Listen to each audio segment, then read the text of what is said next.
Perfect. I think we are good to start. I'll just share my screen.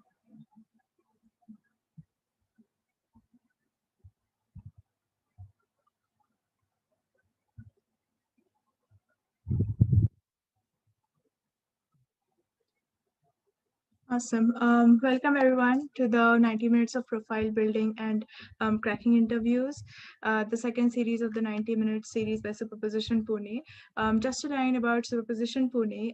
So we are a chapter of Superposition, which is an international non-profit organization which aims to build the gender gap by creating opportunities and a growing workspace for gender minorities and women in STEM and other STEM allied fields.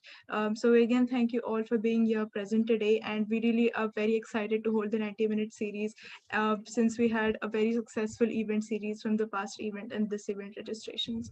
So just a quick introduction about all our speakers today. So who are we and why are we here?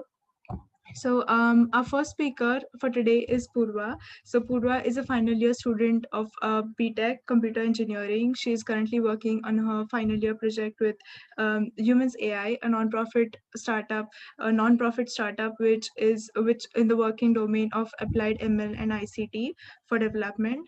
So Poorva recently received a pre-placement offer for the software engineering role at Microsoft India, where she completed her summer internship and in the domain of recommendation systems.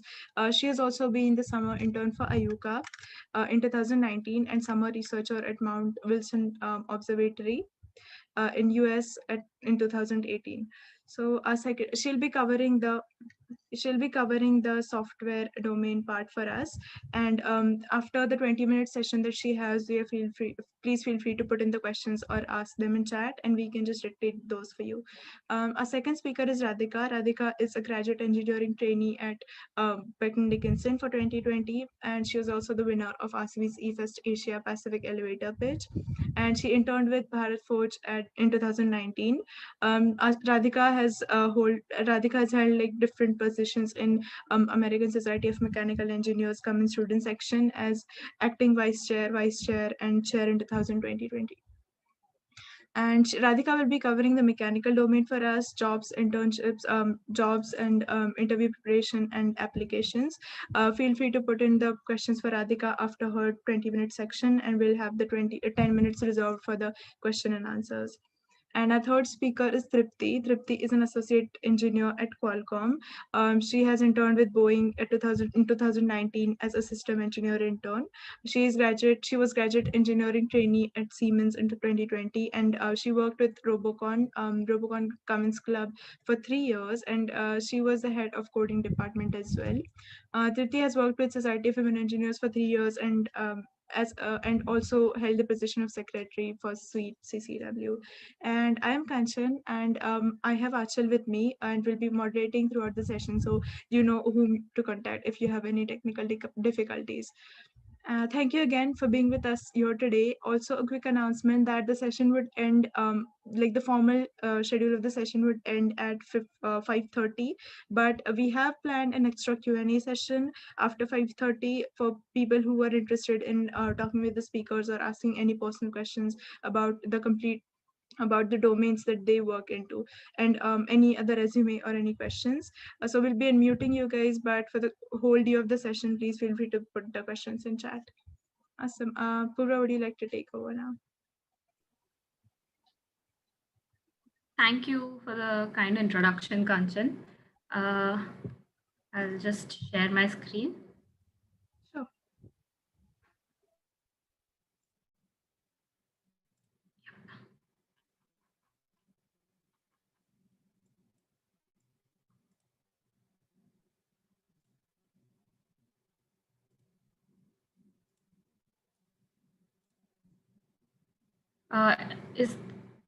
Is the Zoom thing still visible, or is just my presentation?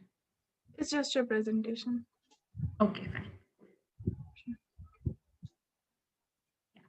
So good evening, everyone. I'm Poorva Bhalerao, and today my talk is around demystifying interview prep. It's mostly around technology and the software domain, but it's also containing some random tips and tricks for students, especially college students or soon to be college students. So I hope it will be helpful for everyone. Before I go into further into the technical part of the talk, just a small disclaimer that I'm a student just like you, and I have limited and personal experience throughout my college years. I'm in my final year right now. I'll be sharing some things that I learned and picked up, and that I learned from my mentors. So it's not like a very preachy talk where I'll tell you top 10 things to ace that interview, but just some of the things that I've picked up, and you can also try those out and see what floats your boat. So further, I'll be giving just starters for everybody to for whoever who's clueless, just started out on college and don't know where to begin. Internet has a lot of resources on each of the topics that I'll be covering, so feel free to go on and explore later on. Before I start, there's just one thing that I would really like to emphasize on is we all need to take care of our mind, especially when it comes to jobs, internships, college opportunities, because there's a lot of unpredictability in the whole process. A lot depends on luck as much as it does on your hard work. Maybe more depends on luck sometimes. We've all seen how lucrative the environment is and how volatile the job market is, especially in the pandemic. So we need to, keep ourselves strong mentally, physically. Need to practice mindfulness meditation that has helped me a lot, exercise regularly, and we need to avoid unhealthy comparison with our peers. So moving on, this was just one small tip for everybody.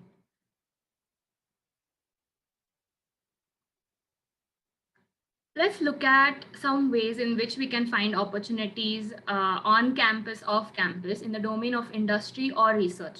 So the top yellow part is mostly for industry internships and industry opportunities, mainly around the software domain, but also relevant to other domains as well. So on campus, at least in India, we have structured placements process where companies come to the college and you need to sign up one by one, and there's a fixed job role, a fixed pay, and you just need to like give tests, pass rounds, and you get selected. And generally, once you get selected, you're out of the whole process. In contrast to this, what we have in India mainly, there are career fairs in American universities and in most Western countries. So I believe there are a few in our audience who is like coming from different countries. So if you have career fairs in your university, make sure that you go prepared for these career fairs. Find out which companies are coming beforehand, what they are looking for, which job roles they are offering, what do you have to offer, and have a clear goal in mind before you go for your career fairs or placements process. I've also heard that there's a lot of room for negotiation in career fairs. So keep that one point in mind. I just wanted to mention that. That's because early grads generally feel like they don't have leverage in negotiation. So you should definitely talk to your seniors and mentors and find out if you can negotiate salary, or you can negotiate the work pay or the work location. So a lot of this historical research comes in handy when it comes to on-campus placements. Coming to off-campus opportunities, so if by chance you don't get something on campus, or just because you want a backup or a better opportunity, you can go off campus, and LinkedIn is one of the best places to find opportunities. You can either do that through structured job, like the intended job postings that are officially there on LinkedIn, or you could also find out from your network. It's either your alumni network or your friends or your family. Go find some referrals that will give you an edge in the off-campus process. Another way is to directly apply to company websites, but having a referral always helps you. There are other channels as well through which software companies generally recruit. So there's hackathons and competitions. Like for example, Google has Kickstart, through which it's a competitive coding test, and they also sometimes recruit top ranking students through that. So that's also good, and the ranks are also good to be on your portfolio and on your profile in general. Plus, even if you don't want to go for the company, it definitely helps and gives you a lot of practice. Another way is to contribute to open source. So open source means basically organizations who have their code openly, publicly available, usually on GitHub, and you can go and contribute to their code and to their products directly. So all of these are generally free and open source software or FOSS. So Google Summer of Code is one such program. There are several others. Down below, you'll see mostly research relevant stuff. So if you're more into research or want to explore that, you can try that using cold emailing. That is by directly approaching professors or researchers in your domain of interest. And databasing generally helps here as well when you want to schedule emails, because generally professors are really busy people, and you will get more rejects than acceptances. So it's better to start early and plan it very methodically, so you maximize your chances of acceptance. So just one thing that I want to mention here is to keep your emails very crisp and short. This goes for research as well as industry opportunities. And attach your resume. Don't make people do work for you. You need to like give them everything for them to select you. And this is just a three-part formula that I've put forth here, that I've learned from one of my seniors, that you need to get to the point in your email. Introduce yourself, tell them why you're writing the email, what exactly it is that you're looking for, then tell them why you have selected them to be your guide or your advisor. What is it that clicked? Which paper did you read? Maybe a conference that you attended, and you thought that hey, your research is cool, I read this and I also have these ideas about it. So you can talk about that. And the third part is, why should they select you? So what do you bring to the table? So also mention that. Don't glorify yourself or them in the process. Just be really authentic and original to maximize your chances here. So some research skills that you need to pick up are like reading research papers, being able to write summaries on those papers, implementing some papers. So generally technical papers have algorithms and models. So you can try and implement the code on your own. Then the other technical skill set that is relevant to your domain area. So there are structured research programs like DARDWISE, which is in Germany. There's also RISE. There's MindTax in Canada, and a lot of universities have their own summer research program or winter research program. So be on the lookout for those. A lot of resources are available, and you just have to kind of keep a database of all of these things and mind the application deadlines. So it's imperative that you start early.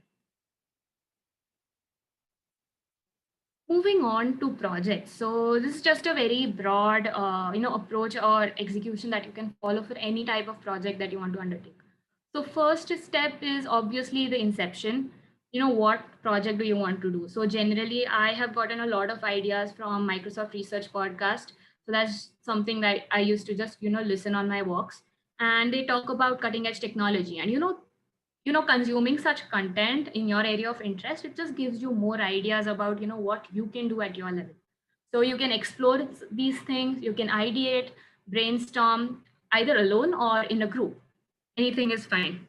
Then go on and ask questions. Don't hunt for answers alone. Ask people, have you ever done this before? How did you do it? What if I do it like this?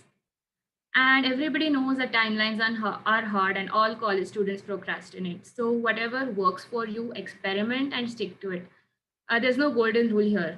You can try some reward system, you can try different techniques used by other people and see what is working for you, and decide whether you want to take on multiple projects at once, or like just do one project really fantastically well. So that is also fine. You needn't have like 10 projects on your resume. Even one good project can set you apart.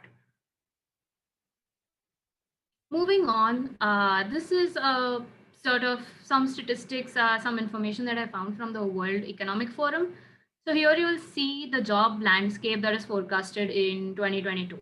So you'll see that almost 133 new jobs will be emerging in 2022 in the coming decade. And you are the students, we are the students going into this decade. So we are going to witness this paradigm shift. And if you see, almost all the jobs here are in the technology or software domain. So you'll see data analysts and scientists, AI and ML specialists, software and application developers, information technology services, big data specialists. So these are some of the job roles that we would be targeting graduating college. And some of the declining ones are all manual jobs, like jobs of labors, data entry, accounting. So those are kind of becoming obsolete now. And if you look at the skills that would be needed, the growing skills that are needed analytical thinking, active learning, one of the most important skills that you can pick up in college. Uh, then you have technology design, critical thinking, design thinking, emotional intelligence. And the declining skills are, if you see, technology use, monitoring, manual dexterity, basic cognition ability. So, technology installation. Who doesn't know how to install technology now? Everybody knows how to use technology as well as install it. So, we need to try to upskill ourselves, taking this into account. By 2022, everyone will need an extra 101 days of learning. So that is just based on how much upskilling that we need to do, and the major reason for this is most of the times our curriculum is lagging behind, whereas technology is progressing way faster than anything else. So we need to go outside our classroom and outside our college and try to learn new things. So you coming here to this webinar is an example of you actively learning something outside your curriculum. So you need to ask yourself, how much time do you actively spend learning per week? It can be anything. It can be a simple YouTube video on personal finance. It could be maybe, trying to do a project or learning a new language, a natural language or a programming language. But you need to actively spend some time learning outside your classroom and never stop doing that. So here are some pointers on building your profile. Competitive coding and online learning. So generally competitive coding may not mean actually participating in contests and competing. You need to know this and practice this because most coding interviews will have questions that are of the form of competitive coding questions. So even then, you need to emphasize on your problem solving approach and develop that. That is more important than the number of languages and frameworks that you know. So even if you say, hey, I know 10 different programming languages, but if I throw a puzzle at you and you are absolutely clueless about how to go about it, that's no good to me. Because as an engineer, I want you to solve problems. And the tech stack that you will be using, it will differ. It will differ project to project, day to day. So you need to be able to learn it on the go, but be able to solve problems irrespective of the tech stack. So you need to practice that when you practice for interviews and also throughout your college years. You also need to get your fundamentals right. I'll have a slide later on for that. And substitute your classroom learning through different online learning courses like on Coursera, edX, Udemy. So whatever interests you. There's no golden rule or there's no one course that will, help you ace that interview. Whatever it is that you like, just go on and do it in a very disciplined way. Try to finish the course, and after you finish the course, make sure you implement some sort of a mini project based on it, so that it sort of consolidates your learning and also like add something to your portfolio, to your profile, that you can show to your recruiter. You can say that, hey, I did a course on machine learning, but I didn't stop there. I also implemented this model to predict whatever. So yeah, so that's one point I wanted to make. And the others are supplementary things, like, I already talked about emphasizing on your emotional quotient over your intelligence quotient, and how EQ is taking the front seat right now in the recruitment process. So even if you are intelligent, you need to be able to work in a team, lead teams. You need to be a good listener, a good learner, and this is something that doesn't happen over a day. So it has to, you need to inculcate that actively throughout your school, high school, and even your entire career. Another thing is you can participate in clubs, start your own club. Projects already talked about. Take part in different social activities that whatever you are passionate about. Then also, and pursue your personal endeavors. Don't just focus on your grades. As much as grades are important, everything else is too. Saying so, do focus on your grades. So I would say not to, just to keep a balance, just to have a balance between both. So I'm not a person who will say grades are not important. They definitely are, but substituting, like complementing it with these different things will give you a more rounded profile and will help to set you apart. And saying so, I don't mean that you should, just tick all of these boxes on your profile. That, hey, I did social work, I did a project, I did a club. but you need to be really, interested in it, because it will show when you talk about it in an interview. So my friends later will talk about interviews, and they'll tell you that, when you talk about all of these things on your profile, it really shows. So do what you like.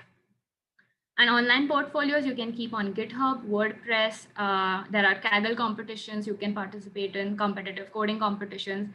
All of your profiles and their ranking and your links, all of those can go into your profile or your resume later on.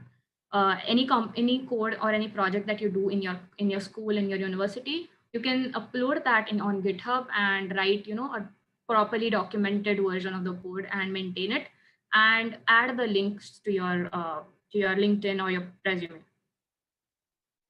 You can also design your own website. So I'm going to quickly go on here because I believe we're running out of time. So resume, just a handful of tips I have. Space is golden in a resume because you need to stick to one page only. Maybe people with 5 or 10 years experience added, maybe they can add a page or two later. But right now, as early grads, one page is the thumb rule. Then there's just a very interesting statistic that recruiters spend hardly 8 seconds to go through resumes. That's a very short time. That doesn't mean they overlook everything, but they are just trained to go through things fast because they go through hundreds of resumes. And if you want your resume, if you want the recruiter to spend more time on your resume, you need to make sure that you structure it and format it in an optimum way. And I would say start writing your resume now. Don't wait for an interview to come up and then you start the day before, because it takes time, a lot of iterations. You need to show it to different people, take their reviews. And a good thing is to have different action words that demonstrate what you did in different avenues that you explored. And also use impact words, like what impact did your work have. So like if you did an internship, what year on your growth did you contribute to, or how many percent, what's the percentage of users that increased because of the work that you did on a project. So you need to add numeric measures, metrics that are give recruiters an objective measure of what you are. Then you can either structure it in order of relevance or chronology or reverse chronology or both. I would say it should be a combination of both, because like the most relevant things can be on top and the less relevant below in your resume. And one more thing that I wanted to add here is, don't make it too cluttered. Don't add a lot of information, but just enough to give the recruiter a full picture about you. Another thing is, use your LinkedIn profile as an extension of your resume. So your resume is just one page, right? But you can use your LinkedIn profile where you can add the details that you couldn't add on your resume. So nowadays, everybody does look at your LinkedIn profile. So the most important things need to be on your resume, but the extensions could go on your LinkedIn profile. So you need to be really professional about it as well. Have a professional picture. Don't put a selfie. Yeah.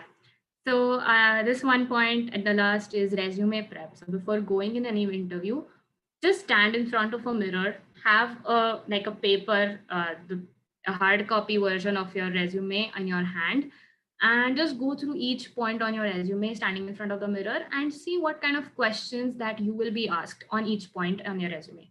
So just counter everything that you have put in and try to remember everything that you've done, because we often forget what we've put on our resume, maybe a project that you did 2 years ago and you don't remember the details, but you will have to talk about it. So that's a good practice to do before an interview. So these are just some topics that will help you in a tech interview, in a coding interview. I'll share links and these topics later on. I'm not going to talk about it now. The one thing I would like to mention here is know at least one programming language thoroughly. More the merrier, but at least one you should know properly. And you can practice using that one language. Another part is for software roles, make sure that you choose an object-oriented language. That's just something that my manager told me during my internship, that somehow they do prefer object-oriented languages for software development roles.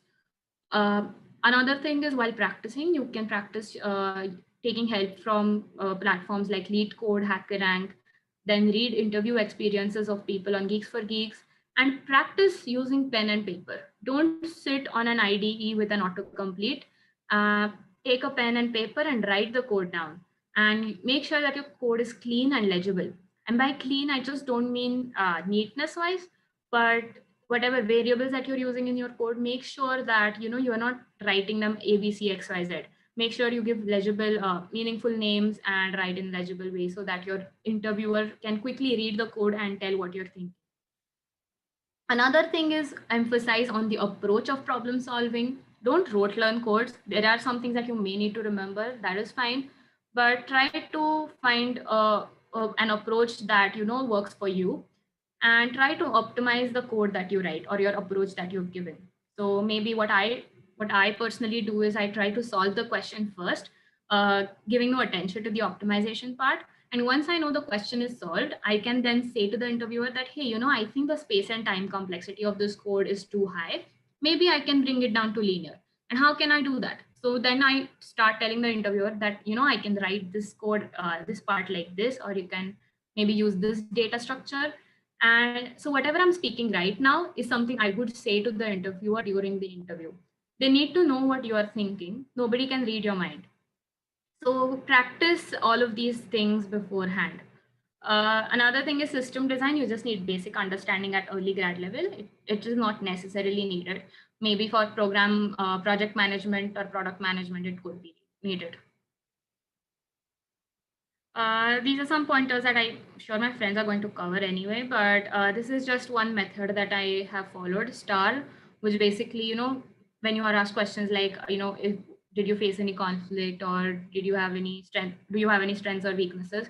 You can take help of the situation, tell what the situation was, what was the task that was given, what actions did you take to do it, and what was the result of your actions. So it just kind of tells the entire scenario to your interviewer along with the impact that you had in one go. So you can have different stories around your entire life and you can write about it. So I did one exercise before my interviews is basically I wrote a long essay about all of the important significant events in my life, in my professional life or in my personal life. And that, just helped me reminisce everything and put it on paper. And I just structured everything in this star method in my head whenever a question was asked. So that was pretty cool. And one more thing is smiling during an interview. Most people, they get nervous and they don't do that and they're very stiff. So do smile. Elevator pitches, I'm sure Tripti and Radhika will talk about. So I'm going to skip that. So there's one very important question is, do you have any questions for me? So this is your one chance to show how much excited you are about the company, how much research you have done about the company. So do your research beforehand. Don't ask questions that are already there on Wikipedia or on the company website. Ask questions that will help the interviewer remember you properly. You can ask something like, what challenges did you face yesterday in your team, or maybe something like, if a team member is not really performing well, what do you do to improve the performance of the entire team? So something that you genuinely want to know, and it's not too generic. You can take help of YouTube to prepare for behavioral interviews. And even after you get a job offer, hooray, it doesn't stop there. You need to keep performing the way you promised to during your interview. So they are still watching, they're still seeing your performance, and you need to keep upskilling yourself even when you're on the job. So that's just the need of the 21st century, going into the fourth industrial revolution. We need to be learning and adapting constantly and performing uh, uh, to the optimum level. That's it from me. Thank you. Any questions? So yeah, Yeah. this is my email and my LinkedIn. So feel free to connect with me and ask questions later as well. Sure. Thank you, Purva. We'll just send both the links in the chat. But thank you so much for the wonderful points. I mean, I'm personally going to note all of them, and I'm sure like people attending are doing it as well. So we have a couple of quick questions that we received when we circulated the form. So we are going to take a couple of them, but we'll take the remaining in the half an hour session later. So feel free to put in your questions, by the way, in the chat, guys. But in the meanwhile, the first question that we received was, as a first year student, what things should I consider in my initial years that would benefit me in the future to get a good job? Could you describe the job roles as software engineers or software roles? Okay, so software roles are like in my one of my slides. I actually already talked about the roles that are upcoming. So um, in soft there is software and application developers, or what you know as a software engineer. uh, then you have data scientist roles, which is more towards data science, and then you have big data engineers, you have database administrators, you have IT support, you have product management roles, you have technology consulting roles, which are sort of like a mixture of technology and non-core. So that is also an option. So there are numerous roles in the industry, but just coming down to software, software development engineer is the role that we know, and that involves, you know, creating products and software products as well as services for customers. So mainly, if you go in a company like Microsoft, you will be building products. So the maybe Windows that you're using, you will be contributing to the development of the Windows OS. Or if you are in the Office team, you will be contributing to new features in the Office ecosystem. Okay, perfect. So thank you. So we have another questions. How should you prepare for internships in 3 months when you have not practiced coding much? 3 months is, I think, more than enough. So let me tell you, like when I came to know that, you know, companies come to my campus for internships, I had only 1 month to prepare, and I suppose I was able to get through everything because what I did was I basically started reading my notes on data structures and algorithms. I took help of Geeks for Geeks and different books like a CLRS, and I supplemented my like theoretical learning by actively solving questions every day using a pencil and paper. So that really helped me, and I just kind of touched on every topic that they ask on, and also took help of interview experiences that are posted online. So these are company specific questions that, you know, are generally repeated like every year. So maybe that will help you, you know, consolidate. And depending on your prior knowledge, you can either go depth first or breadth first. So if you have less time, you can go breadth first, cover all topics, and then like just go into the depths of whatever is required. And try like go from easy medium level questions, don't really directly target hard level questions. Once you have some confidence, you can do that. Okay, perfect. Thank you. Well put, Purva. So we have one last question. Like we have time for one last question, but Purva will stay around with us on the chat. So feel free to put in more questions. So which courses related to software will help to get placement as of now? I'm in second year. I think this depends, but anything that you would like to talk This about it? is this question like from India? Yes, Because it's from Akanksha. Yes, okay, so in second year itself, you mean? yes, second year So undergrad. it's slightly hard. There are very few large companies that, you know, offer roles in second year itself, but you can target startups. Startups are more open that way, and there are no. I have never done any course as such. I just kind of, you know, put my hands wherever I find good stuff, and keep you know, trying things on these different platforms like Leet Code, HackerRank, and, you know, just keep trying to solve new problems, and, you know, being in the practice of problem solving as well as coding. So I think generally just that helps, and you can make it more disciplined for you. You can, you know, have an Excel sheet where you have different domains and how many questions per domain you're solving. So maybe structuring it that like that will also help. Apart from that, if you are interested in web development, there are a lot of web development courses.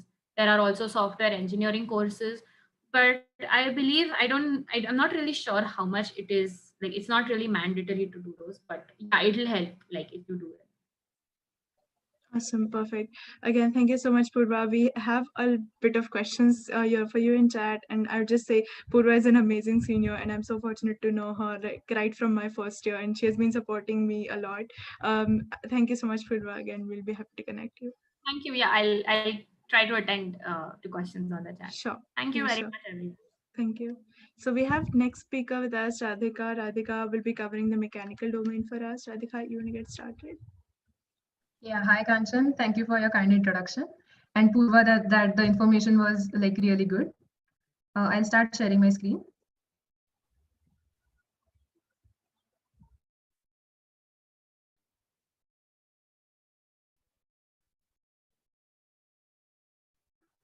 A quick Yeah, point is the before screen that. visible? Yes, Radhika, it is visible. Sorry for interrupting. A quick point. So you can stick around for us. Attendees can stick around with us for the whole 3 sessions because we have a wide range of speakers who have experience in all different domains. So even if you're not from software background, it would really help you because our speakers will be talking about resumes and projects for all the sessions. Thank you. Yes, sure, Radhika. Your screen is visible. Yeah. So hi everyone, I'm Radhika Dharmadhikari.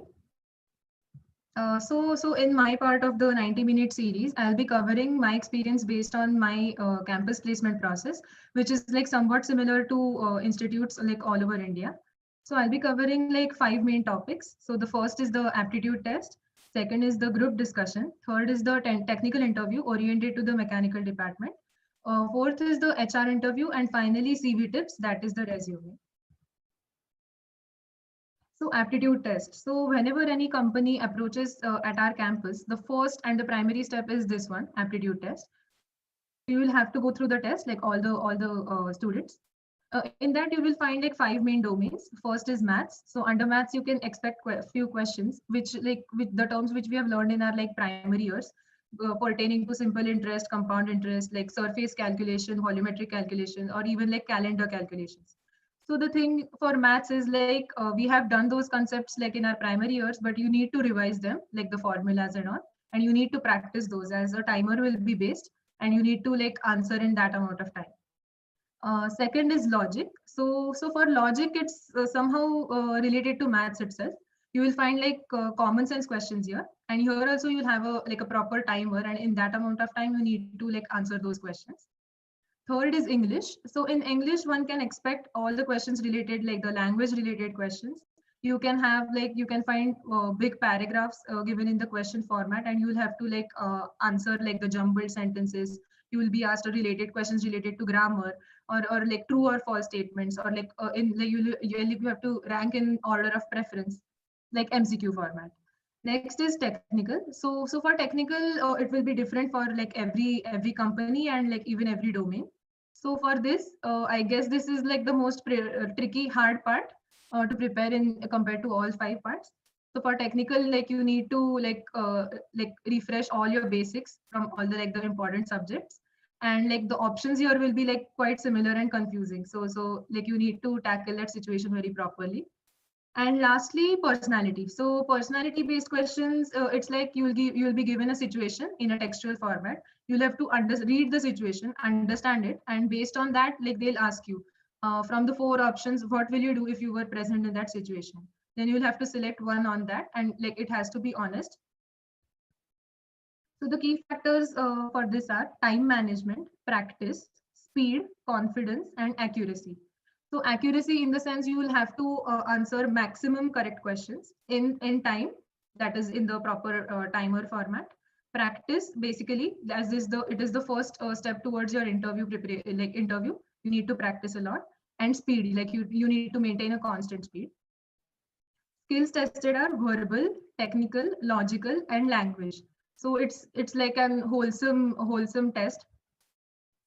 And preparation platforms, as Poorva mentioned, a few platforms like online websites you can refer, India, Bix, ambitions.com. So like these are like pretty good websites where you can find questions. And the thing about online website is like you could like take one test on the online website, like in proper format. So there you can get your scores and understand like which areas you are like not good, which you need to emphasize more. And books, so like proper formula books you can refer. Second part is the group discussion. So for group discussion, like a common topic will be given to an entire group.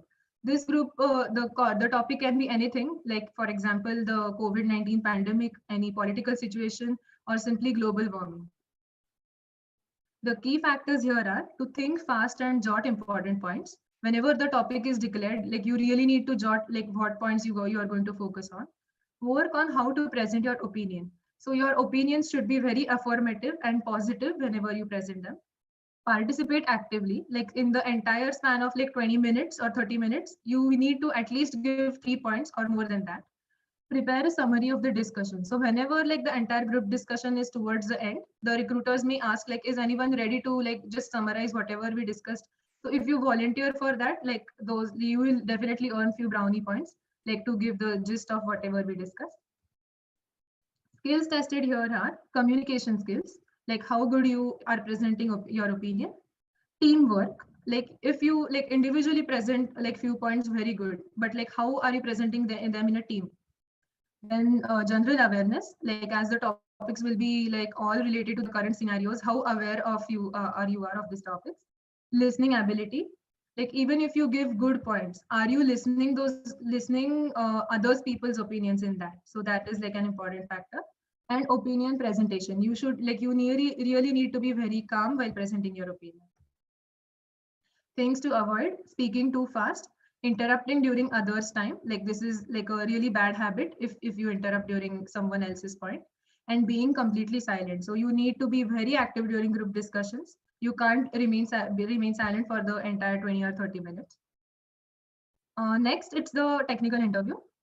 I'll be covering mainly related to the mechanical domain. Things to prepare: revise all important subjects thoroughly. So like during the 8th semester of engineering, we have n number of subjects, but you need to like identify which are the most important subjects and revise them thoroughly. Prepare a gist of notes for each subject. So each subject will have like n number of formulas, like numericals, theory. So you need to prepare like the gist of notes, like what exactly like the basics are. So like my tip would be, you could like just select like a main subject, and in like 5 or 6 pages list down all the important points and formulas, and just revise those during the technical interview. You can't like open the notebooks just before your technical interview round and keep going through that. So the notes will be very helpful. Draw small diagrams to summarize big topics. I would like to quote one example. So in the material science subjects, an important part is the iron and carbide diagram, and you like might get questions on that. So it's like a huge concept, but if you like draw a diagram of your own and like memorize that diagram and important points, then if you are asked in any question in your technical interview, you will be like able to give it very like in a fast manner. Make the basics clear, like all the core concepts. If your area of interest is asked, like by the recruiter, be prepared with the subject of your choice and expertise. So this is like a really golden opportunity if you get such kind of questions, and like usually you tend to get. So if that is asked, then you can name any subject you are comfortable with and like the knowledge you have, and like you should be really able to answer all the questions to that.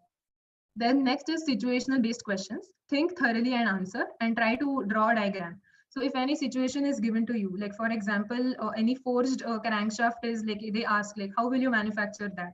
Then you need to think thoroughly, like all the manufacturing processes which you have learned up till now, which one is like exactly suitable, and you could like quickly draw a diagram so that the recruiters understand like you know about this concept. Next is internship, and this is like quite an important part. So for internship, you can expect few questions. What were your key learnings of the internship? So you need to prepare this answer in like 5 or 6 sentences. Like what exactly you learned during your internship?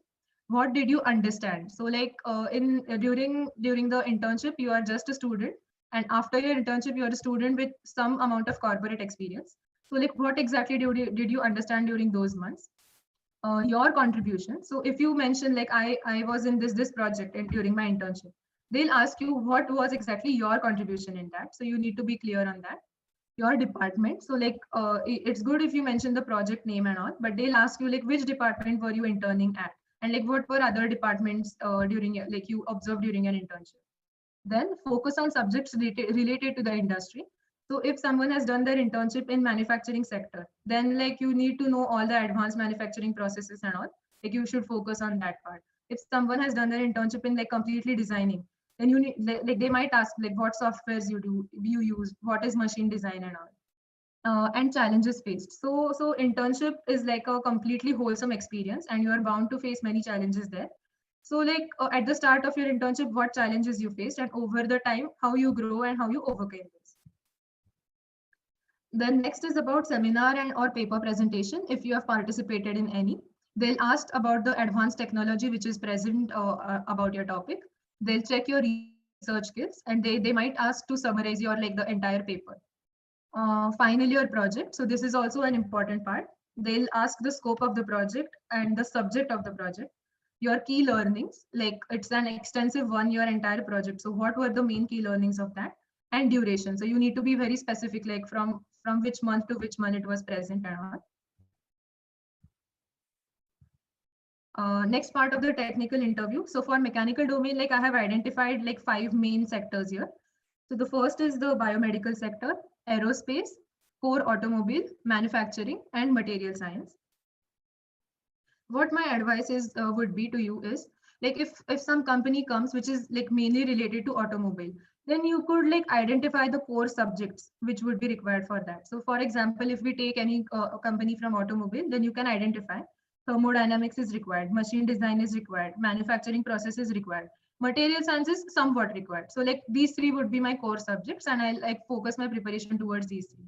If a company is coming related to biomedical, then I'll identify like material science here is like very important, manufacturing processes are important, so I like identify those. If some companies coming related to aerospace, then I'll identify like fluid mechanics is really important here. So like based on the domain of the company, you can like choose the core subjects and like mainly focus your preparation towards that. Next part I would be covering is the HR interview. This is like the fourth step, like the one after the technical interview. And towards this, like it has been quite a lot of filtration. So like many like selected candidates only will be present for the HR interview. These are like few common questions which one can expect. The first is tell me about yourself. So like in any interview which you give, like just for the campus placement or like in general in future, this would be like the first question. And you need to prepare a very crisp and a smart answer for that. You need to tell your like your educational qualification, a brief of your family background, your like subjects of interest and all. You can't be like too long, you need to be very crisp. Then next is like, why did you choose engineering? So like you need to give a logical answer here. And they might ask like, why did you choose mechanical engineering? Why did you choose like computer engineering? Like they may be specific to the domain. So you need to like answer honestly and logically. Your participation in teams and clubs. So this is like a really important part of the HR interview. They want to test like your leaderships and team management skills. So like if you are a core member of any team or club, you should be well prepared about like what that club is, when in what year it started, what are like the main activities which you conducted, what all challenges you faced during that. Then individual participation. So participating in a team is like a different, like a totally different area, and individual participation is like a different thing. So if you have participated in any competitions or if you have won any individual competitions, then you should like mention those in your HR interview. This shows like individually also you are like quite strong headed, and learnings learned from that. So like in individual and in team, you'll have like different set of challenges. So like what exactly were the learnings of that? Then like what are your hobbies? This is also like a quite a probable question. So you need to like have an answer for that. And like if you state like baking is my hobby, then like in a casual way they might ask like which is your favorite cake to bake, or can you give a simple recipe? So they try to make it informal in the HR interview as compared to the technical interview. So you should be like very clear about your hobby. Then next is like, what are your goals? So this can be answered like my short term goals are these, my long term goals are these. So like that makes sense. Then knowledge about that company. So this is like a very crucial part, and I think that it needs to be studied pretty well. So you could simply Google about that company, you could check the LinkedIn account of that company. You should like know like what all products are manufactured here, in what all different locations this is present, like what are the competitors. So you should have like core knowledge of that company, and if you are able to answer this question pretty well, it shows the recruiters that you're really interested in that company. Then next, I'll just briefly cover the do's and don'ts. So do's, be honest with your answers, answer slowly, prepare well. Like as I have listed the probable questions, you might prepare like from now onwards, like about those answers. Practice the probable questions in front of a mirror, as Poorva said, or with your friends or with your family. You should like sit and like physically practice those answers. Don'ts, false answers. So like the HR people who are present during the interview, like they are very experienced, and like they can easily like identify if you are giving false answers. So you shouldn't do that at all. and elongated answers. Your answers must be very crisp, like otherwise they tend to lose interest and like they might skip to the next question. Situation-based questions. So I would like to give an example from my personal experience for the situation-based HR question. So in my interview, they had like given me a scenario, like you are participating in a team and there are like two different opinions, and you are of A opinion and other people are of opinion B. So what would you do that in that case? So like my answer was like I'll try to understand their point. I'll like revisit what my points were, and like I'll try to find a midway pertaining to like opinion A and opinion B, and then like calmly present my point. Then clear your doubts. So if they give you any situation, you should be very clear, like you should understand the situation. And if you are even like have like few tiny doubts, you would like politely request them, like, can you please explain this situation in a brief format? Be honest, and like your analyze skills are tested here. The next part is CV, resume. This is an illustrative CV which I am showing on the screen. I have listed few must-haves, and these are like pretty important. Your name, photo, your educational qualification, participation in different teams, and like you need to state your like leadership positions here as well. So if you are a vice chair of any section in any team, you need to mention that. Club members. So like this is like this adds a lot of value to your CV. So if for example in mechanical domain, if you are a part of the ASME Efest Asia Pacific Club, then you can like mention that you are part of the ASME Efest Asia Pacific Club, and like you are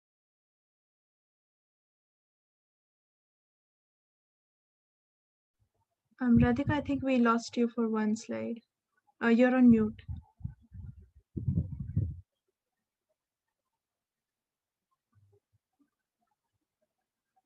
Can you hear me, Radhika?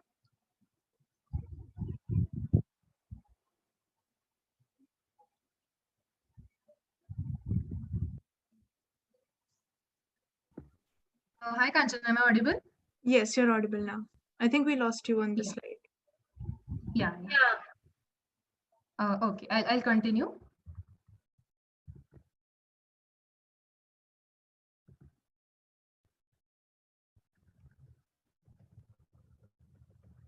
Just a minute. Yeah, sure. Yeah. So I was covering the internship part. So you need to be clear during the duration of your internship. Then you can mention about Sorry the for projects, the interrupting you, competitions which you Radhika. have participated. Are you sharing your Yeah. screen? I think the screen is not visible. Okay. I'll share it once again.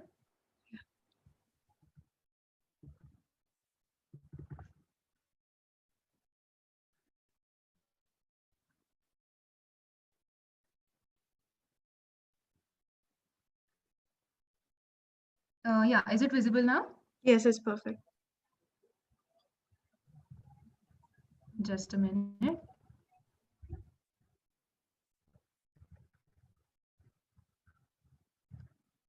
Yeah. Is it visible? Yes, it's visible. Yeah. Sorry for the technical glitch. No worries. Yeah, then you should mention all the softwares which you know, the online courses which you have completed, the languages, that is the foreign languages you know. As Poorva also mentioned, the LinkedIn profile, your signature, that is whatever you are stating in your CV, it like you have signed that, your contact information, email ID, and phone number, so that if they want to get in touch with you, they can easily do that. Next is like things to avoid during the CV. Long sentences, paragraph formats. Like I have shown an image here. So like recruiters don't like this paragraph format.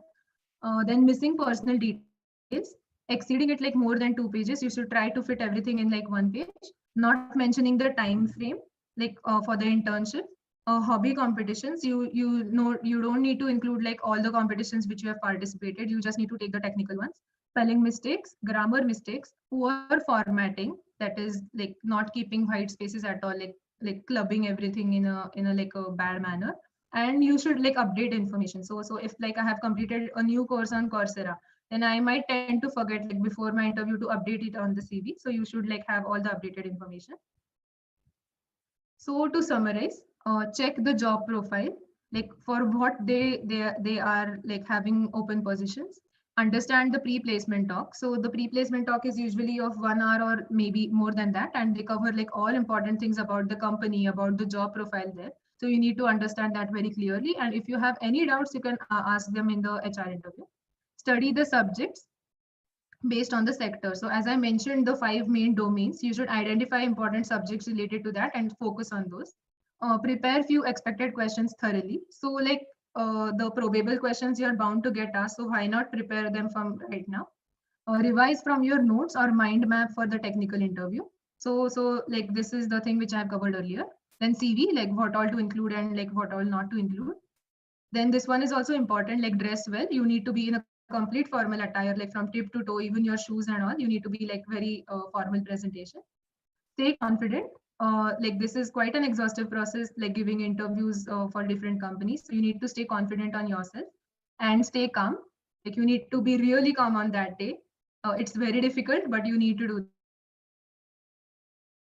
that. Like that's for your own benefit. So thank you. If you have any questions, you can drop them in the chat box. Wow, perfect. I really love the demonstration of stepwise technical interview preparation and the way you suggested to classify it. Thank you so much, Radhika, for the perfect slides. So in the meanwhile, so after like people till the people put their questions in the chat box, we have a few questions that we collected from the form.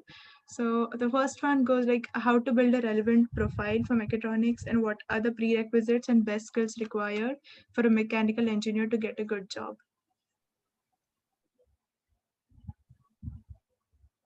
Yeah, so I would say that you should be like active participate of like the student clubs which you have in your college. You should like demonstrate few leadership roles as well as like have technical background for that.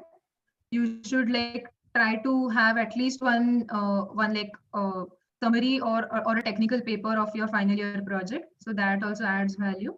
And internship in like related domains. So if a company is like automobile company is coming, and if you have a prior internship in that, then that also adds value. Yeah. Okay, perfect. So we have one question from Rishikesh. I'm planning to apply. Okay. I'm planning for PG, but I also want a job experience before PG. Should I tell them that if they ask? If you like be that honest and like if they expect the graduate engineer trainee like to have like longer time with the company, then like that might not lead in a good direction. So I think like you need to be clear yourself whether to state that or not. Yes, well put. So we have Yeah. another question. So what are some keys to distinguish oneself as an applicant? So I think like in today's era, like you have access to Coursera, Udemy, like online platforms. So you could like do some relevant online courses, and like you could state like as you have a certificate of that, you could state that like I know about these courses. You could build software skills like AutoCAD, SolidWorks, all the analysis softwares, FEA analysis softwares. So you could like really work hard on those. That will be like an additional point if you are looking in the designing sector. Yeah. Perfect. So we have one question from Rituja. What is the scope of mechanical engineering in future in terms of job opportunities for mechanical engineers as the companies are affected by COVID? A brief description about mechanical core jobs. So I think you already described a part of mechanical core jobs, Yeah. but would you like to talk about the opportunities?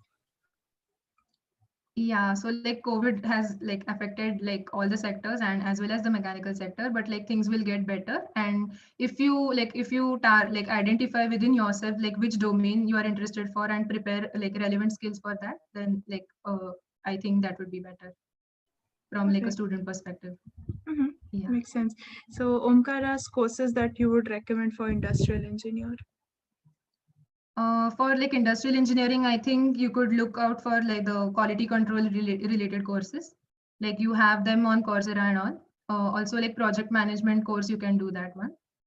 And like all the like basic subjects. Yeah. Okay, so we have one last question. So, Yeah. how to get internships in second year of mechanical engineering? So, I think this is more of a general question, and you already mentioned different Yeah. websites and LinkedIn. But anything that you would like to Yeah. talk about?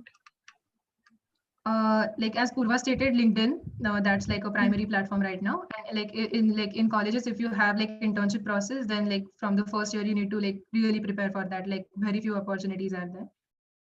Yeah. Awesome. Thank you so much, Radhika. Again, Radhika is another wonderful senior whom I know personally, and she has been really supportive, and she's a wonderful mentor. So if you have any more questions, just feel free to put them in the chat, since Radhika will be sticking with us for a while. Yeah. Thanks, Radhika. Thank you, Kanchan. Yeah. So for our next session about electronics and telecommunications, we have Tripti. Tripti is currently working in the Qualcomm company. Tripti, you want to take over? Yeah, hello. Hi, am I audible? Yeah, you are. All right. Just give me a moment. I will share my screen.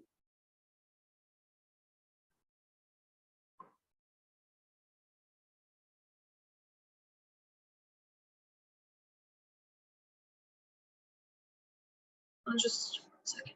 I think there's a problem.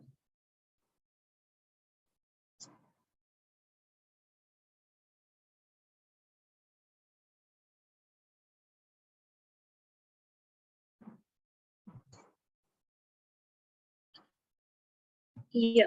Is it visible now? Yes, it's visible.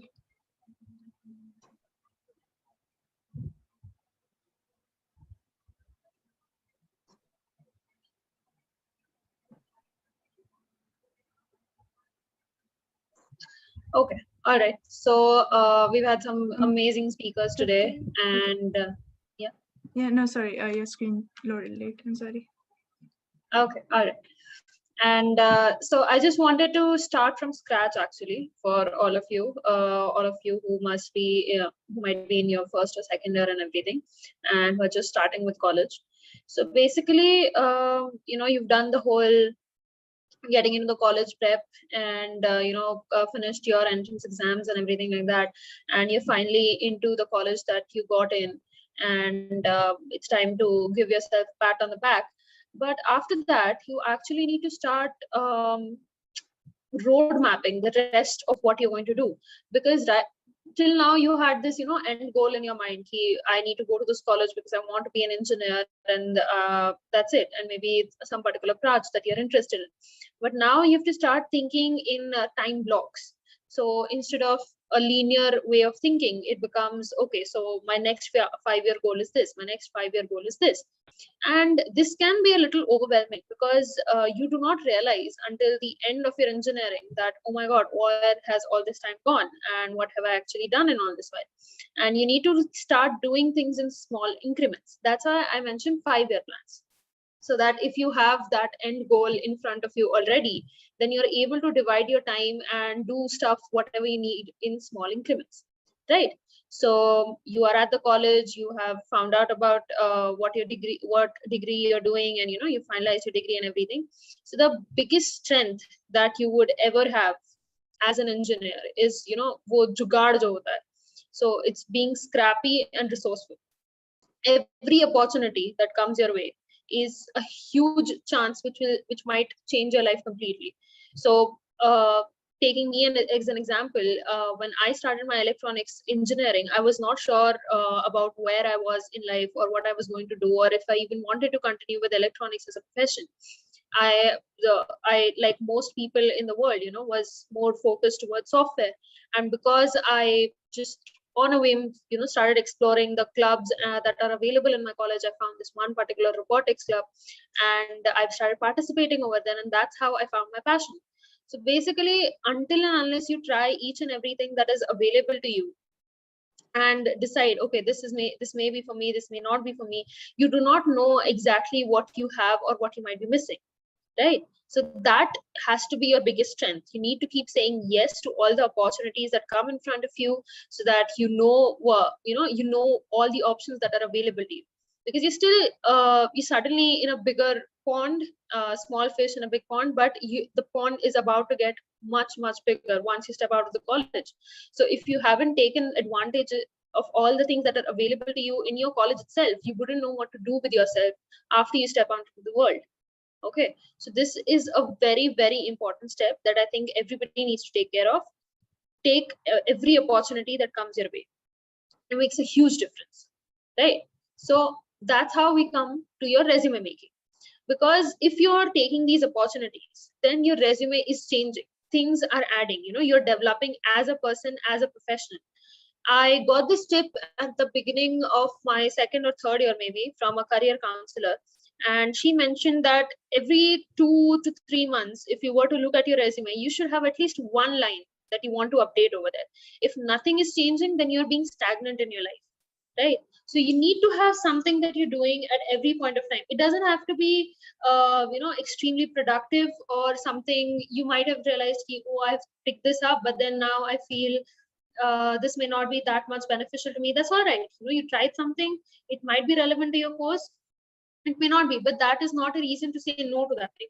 So you pick up this thing, so you start working on it, and then you realize, okay, so this might be my thing or not. So basically what you start with on a resume is whatever information you have till now. So in your first year, you might just have what all you've accomplished in your school life. You might have some scholarships or Olympiads or things like that, right? And that is just your starting point. Nobody's going to expect much from you when you are in your first year. But after that, when you finished your first semester and certain opportunities have come and gone by, there would have to be some change. It has to showcase, your resume has to showcase that you've completed one semester of your learning. You should not just have that one SEM percentage or marks, right? So the way that you keep on improving is, like I mentioned before, you take on opportunities, and the next thing that you do is every single opportunity that you get, you need to ask people, you need to ask people, oh, can you look at my resume? Can you see where I could improve or what I could do? You could look at other people's resume. You could talk to your seniors, you could talk to your professors, you could talk to people that you are, aspiring. Oh, so this, whatever this person is doing in their life right now, whatever profession they are in. So let me go through their resumes. That is why LinkedIn is amazing. LinkedIn is an amazing resource that is available to you. You can see the person's entire resume over there. So you can see, okay, so these are all the things that the person has done in their career. And if I was aiming for something similar or maybe something better than this, then I need to do all these certain things. So this resume becomes a checklist of sorts and a roadmap that you can follow to finish all the things that you want to be. And it's a ready-made checklist. You do not have to take any effort over here. You just have to go look for the person, which is all the difference that makes. So if you are looking for the person and then you have this plan in front of you, that's half the battle already won, right? So then you have your current resume, you have what your resume, you have in front of you what you want your resume to be, and you can just start filling in the blanks and again start planning in that 5-year batch, right? So you are asking people for help, you're looking at other resumes, and then maybe you can look for inspiration, because specifically right now, if I were to talk about my college career, I have had 2 different experiences. I had your normal campus placement experience, completing an internship in your 3rd year, then getting a pre-placement offer, and then being sorted for the 4th year, and then just continuing with the company. But then because of the pandemic, I had to experience the whole off-campus experience, how to look for a job on your own, and basically all the struggles that are there outside the college when you have to fend for yourself. And so I will talk about both of these problems and then tell you about them. But basically what I'm trying to say is when you are applying out off campus and you have this structured move from your normal applications, you have all these opportunities available to you. It also gives you a little bit of freedom. So your resume, instead of just your basic document, becomes kind of a portfolio of all that you might have done. So your resume could showcase your projects only, it could showcase some courses or something that you've learned specifically. It could become a multimedia project. So your resume itself becomes a project for you and it is speaking for you, right? So in that vein, I would like to show you an example of one of the resumes that I came across while I was interning and hiring other engineers like you for a position at IIT Bombay, right? So Kanchan, can you confirm if you can see my screen? Yes, it's visible. The resume one? Yes, yes, interactive portfolio. Okay, great. So if you're able to see, this is somebody who has prepared a gamification of their resume based on everything that they've done, and this is publicly available on the GitHub and everything, right? So this is an inspiration that you can find. So instead of sending somebody a document, you're just sending them a link, which shows them everything that you can do or everything that you have done. Plus, it also gives them an idea. Okay, so you are an open source contributor, and this is your GitHub ID, so I can maybe look at your other projects over here. Correct. So I will just go through the resume once.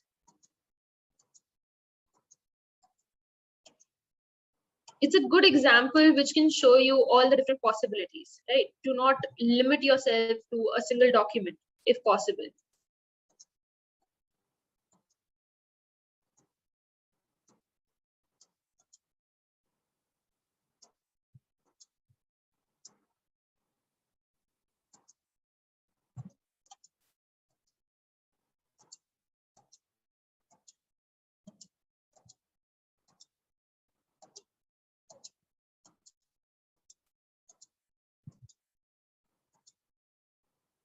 Right. So this is something different, which I had not seen before, and it really attracted me to the candidate in general. So you're already standing out before I've even looked at your qualifications, which makes a huge difference. Because there are so many people, so many engineers. You throw a stone, you hit an engineer, right? So you need something like this to set you apart. So resume is, again, it was put by my counselor very specifically, correctly. She talked about how this is a question paper that you are going to, solve, which you are preparing yourself, and it gives all the power to you. So do not, invest as much time as possible in building a perfect resume. All right. So once you have decided what you want to do, you have prepared your resume. Then comes, how exactly are you going to start preparing for your placements? Basically, people have a very straightforward policy that I am going to keep on sitting for interviews one after the other until I finally find some company where I can get hired at. But that is not a wise strategy, because that is not helping you prepare at all. Your companies are coming from different fields. They are coming from different branches, different domains, and you need to prepare differently for each and every one of them. They are expecting different kind of candidates, different kinds of personalities for them. So you need to know what your ideal profile is, all right? And you need to keep tracking it. You can get your placement data from your TPO from the year before. You can talk to your seniors, at least get a list of the companies and a list of the positions that might be available, that might be open. And the next year, similar kind of companies comes. Obviously, there is a change every single time. The number of positions that are open, some new companies might show up and all. So those are outliers. But you can be prepared for the main ones, right? The core companies, the cash cows that people are going to apply for. So things like that. And you need to basically have a strategy. What exactly are you looking for? Are you looking for growth? You want to make a career in that particular company. If you're looking for only some learning and experience, then so that you can appear for your masters, maybe get a project going, something like that. Or if you just if you are looking at it from a financial point of view, that you need to earn a certain amount of money and then maybe apply for some other position, or maybe go for your higher education, or maybe support your family, it's up to you. So again, you need to sort out your priorities, and then you need to start seeing which company fits which profile and start preparing accordingly. Otherwise, you're just doing a blanket preparation for all the companies together for all the different profiles, and that is not helping anyone, because you would always be missing out on whatever is unique to that particular company. Correct. So you need to pick a profile and prepare for that profile accordingly. All right. So you have picked a profile, you have decided which company you're going to apply for, and you have applied for that company, and now you know that the company is going to come a week from now. So what all things are you going to need in front of you? You are going to need a description, all right, the job description that you're applying for. So every company that comes, they provide a job title and a job description. And that is like a resume that the company is providing. So you have all the skills that are listed over there, and you can start reading up on the skills. You can start matching them with what you've learned during your courses and where you're lacking. So this is basically, you're just deciding, what your study plan is going to be. This is apart from the fact that you have been already preparing and studying continuously, just covering up your bases like the past 3 months, or maybe this is the week before. You have your fundamentals ready in front of you, and now how you're going to start preparing for this particular position in this particular company. So you have your job description, you have all the skills that are mentioned in your job description, and you start matching them with the different courses that you have covered, or that have been taught to you by college, or that you have done on your own, and you see where you what all of these are your strengths and what you may be missing on. Based on that, you can form a action plan. Okay, so this is what I need to cover, and this is how I need to cover it. Then you can come up with expectations from the organization, that the organization is providing some benefits, they are providing some salary expectations, they are going to teach you in a particular way. So there is going to be a training phase in each and every, so the way they are going to assign a mentor to you, how the training is going to go, what all are you going to learn, and all the things that are mentioned in the job description, are you expected to know that, or are they going to teach you during the training experience? So all of these things need to be clear to you. So obviously all of this is not going to be provided by the company when they're posting an ad on your notice board, or when they are talking to you about, through your TPO. So you need to talk to the seniors that are already there in the company. You might be able to contact some of the colleagues that are there. You might be able to talk to your TPO who knows some seniors. So the thing that it comes down to is basically building a network of your alumni and your seniors, and trying to talk to them as much as possible. And it does not mean, by seniors, I don't really mean just your college seniors. Talk to anybody who has graduated a year or 2 years before you, maybe not more than that. Limit yourself to that so that you can get as much recent information as possible. It makes your job much easier. You can just, again, look them up on LinkedIn. You can talk to them about, you can maybe some elder siblings or something like that. So you get these contacts in front of you, so you know whom to contact and whom to talk about what. You need this plan in front of you the week before your interview, and 2 days before your interview. So you've prepared your action plan, you have been ticking each thing off your list, and now you have your online. So the first thing that you have to do, like Radhika mentioned, was your aptitude test. And this can be a mix of your logical, quantitative, technical questions. And regardless of what you're applying for these days, every job has a certain expectation that you would have a minimum level of coding experience, some kind of idea. So obviously it would involve, even if it's a core electronics or electrical company, they would expect a little bit of coding knowledge, maybe some basic C knowledge.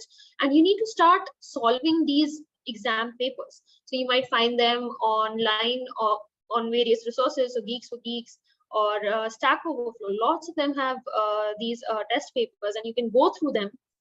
You can read through people's experiences and see how they solve it. And so again, you're reading through people's experiences, you're going through their aptitude skills, what kind of questions were asked in these OTs, and you again get an action map in front of you. Okay, so these are all the things that I need to cover.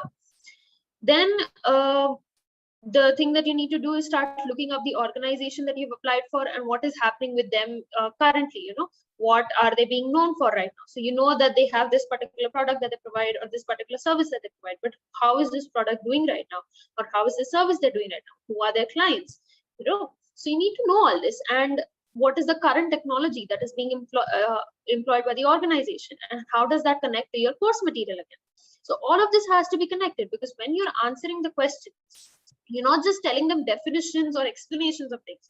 You're trying to tell them that I would be a good fit for your company because I understand your organization. I understand that how this technology is important to you and your organization, and how it fits into your product. And it will only happen if you know what kind of products that they're making and how is the product doing right now, right? So you need to be up to date with your news and your current affairs about the organization. Then obviously the last thing that you do is you prepare flashcards, because you're not going to be carrying all your notes and all your things with you the day of, and you need to have your resume and everything ready, right? Then the day of the interview, so you just have your flashcards in front of you, and that would just be your pointers which you're talking about, the roadmaps that you made, that these are the points that I need to cover, and you're just revising those. Then the thing that I would ask people to stop doing is It's a very common behavior, because that is how we have been taught to study. Basically, is we kind of, we wait for other people to come out and ask them, okay, how was your interview, and what were things asked to you, and the thing is, recruiters are prepared for something like that. They have a set of, obviously they have a question bank, and they want to test you on certain things, and there are going to be some common questions.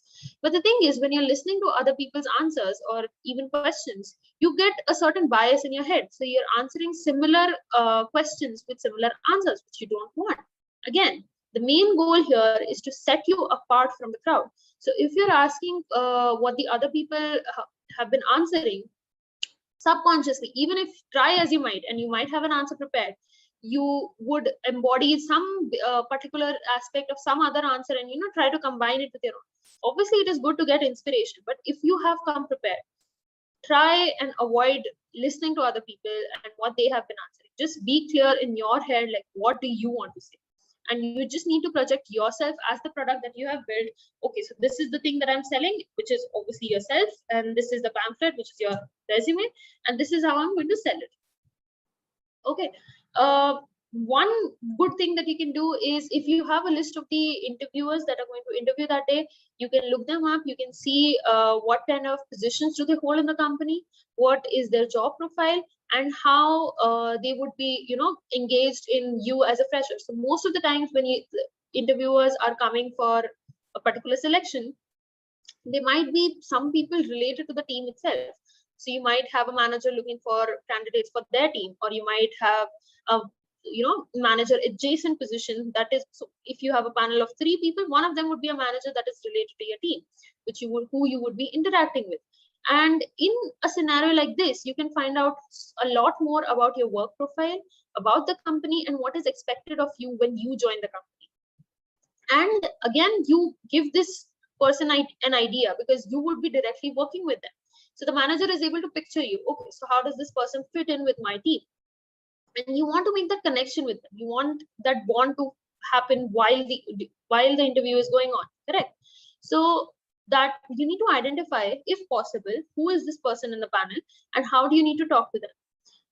Similarly, you need to prepare questions. Like Poorva mentioned, these questions are very important. You need to be asking them about what kind of job profile do they have, what is the challenge that they have faced, if they could describe a regular day in the life of the company, what is the behavior, how do they see their seniors, or what is their career plan in this particular company, right?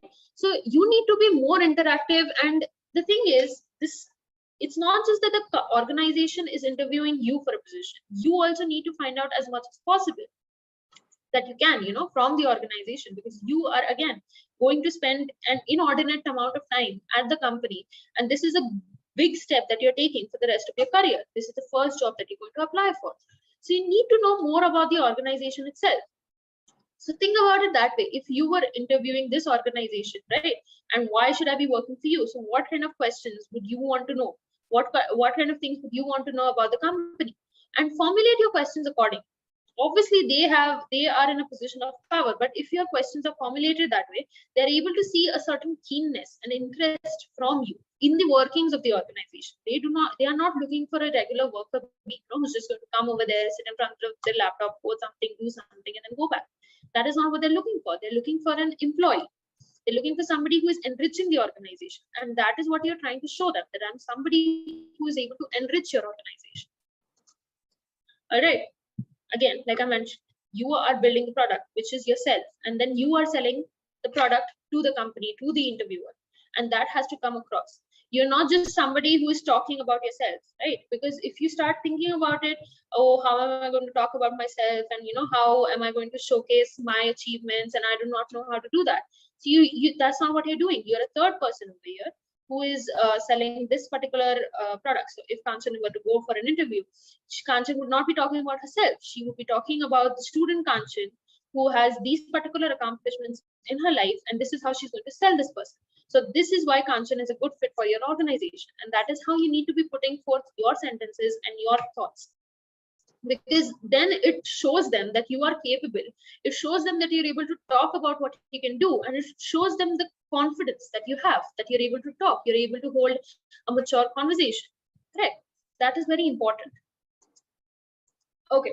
So here is the main thing basically. So you have various kinds of interviews depending on what kind of positions that you're applying for. And what I'm going to do over here is I am going to talk about the various interview processes that I went through during my college career. And okay, so I will start with the Boeing process that I had, and that was your generic campus placement process. So it started with your the third year internship interview, which was a techno HR interview. So sometimes when you are applying for companies, they would ask you to enter. You would have your online test, then you based on your scores you would be selected for a technical interview and then an HR interview. So this is the shortest process possible. But sometimes what they do is they shortlist you already based on the resumes that you have submitted, or maybe on some other criteria which you need to confirm, and they directly take you for a techno HR interview, which is a process that Boeing follows. So it's a long 2-hour interview, and it is a combination of technical and HR questions. And what it does is it basically keeps you on your toes, because you don't know what is the next thing that is going to come at you. And it could be a single person interview, or it could be a panel interview. So you could have some technical people or some HR people sitting in front of you, and the questions can be directed from either of the person. So this person is following one particular technical flow and the other person is following the HR flow, and you need to be prepared for that. So you can't have one particular mindset in that, and that is how they test you. Okay, so are you able to think on your feet or not? The second thing that Boeing does is something that Poorva mentioned, which is that they ask structural questions. So, and the thing is, if you answer most questions in a structural format, it covers most of the bases. So if they were to ask you to give them an example of a particular situation and how you dealt with it. So basically what you do is you start with describing what the situation was. You tell them what your proposed solution was. Then you tell them how it solved the situation, or basic whatever the result was. So you have your situation description, then you have your solution, then what happened after you implemented your solution, and what was the conclusion. So they can see a linear thinking process. They're able to see how you are thinking through the situation, how you are analyzing and using your engineer brain basically.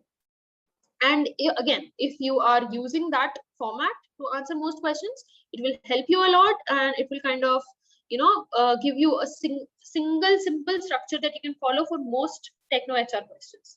All right. And anyway, so with Boeing, that was the end of it. That was after that we had the list that was presented, and based on that you were selected and sent ahead for your internships, and based on your performance in the internship you were offered a placement offer. Then the second company that I had interviewed for was Siemens, which followed your generic online test, technical, and then HR process. So you had one online test, which was a mix of, because this was Siemens PLM. So this was a software company with a software position. So you had an online test which comprised of logical questions, quantitative questions, and your coding questions, basic database and DA questions.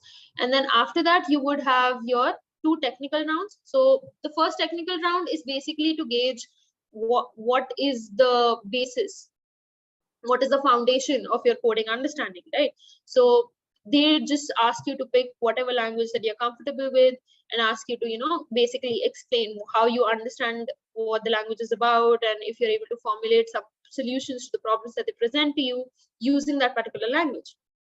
Then the second technical round goes in a little bit of depth. They present some problems that they have faced at their company, and what would be the proposed solution that you can provide them for this particular problem.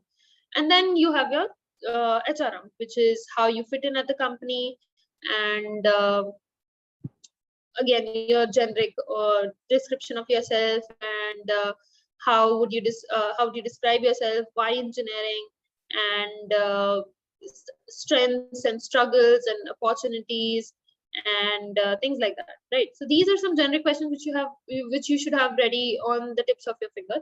What I would suggest is try to inculcate more company policy and goals in your HR answers. So if the goal of the company is to have more ingenuity and creativity and innovation, so you can have things that talk about how your life goals are similar to this and inclined towards this, and that is how you can answer your HR questions, so they know that you are a good fit for the company.